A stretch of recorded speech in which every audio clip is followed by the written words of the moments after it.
আমরা আরেকটা ঘোষণা করতে যাচ্ছি।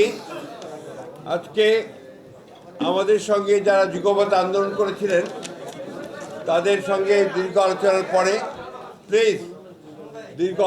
পরে আমরা যে সিদ্ধান্তগুলোতে একমত হতে পেরেছি সেই আসনগুলো সম্পর্কে আমি আপনাদের জানাচ্ছি, এবং আমাদের যাদের জন্য আমরা নেতৃবৃন্দের যাদের জন্য আমরা এই আসনগুলোতে সমঝোতা করেছি সেই আসনগুলো সম্পর্কে আমি আপনাদেরকে জানিয়ে দিচ্ছি। আমাদের সিদ্ধান্ত হয়েছে সেই সম্পর্কে আমি জানিয়ে দিচ্ছি। ইতিমধ্যে আপনারা আমাদের যিনি যোগ দিলেন এলডিপি থেকে, ডক্টর রিদওয়ান আহমেদ এলডিপি থেকে যোগ দিলেন, আমার বিএনপিতে যোগ দিয়েছেন। তার জন্য আমরা কুমিল্লা 7 এই আসনটি আমরা এটা তাকে দেওয়া হচ্ছে। পিরোজপুর 1-এ মোস্তফা জামাল হায়দার, চেয়ারম্যান জাতীয় পার্টি।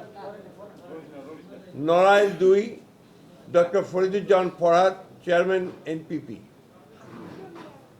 যশোর 5 মুফতি রশিদ বিন ওয়াক্কাস, ইসলামী ঐক্য জোট। ঝিনাইদহ 4 মোহাম্মদ রাশেদ খান, গণ অধিকার। ববি হাজ্জাজ এনডিএম, তিনি বিএনপিতে যোগ দেবেন এবং সেটা ঢাকা 13। বিপ্লবী ওয়ার্কার্স পার্টির জনাব সাইফুল হক, ঢাকা 12। মাহমুদুর রহমান মান্না, বগুড়া 2 নাগরিক ঐক্য।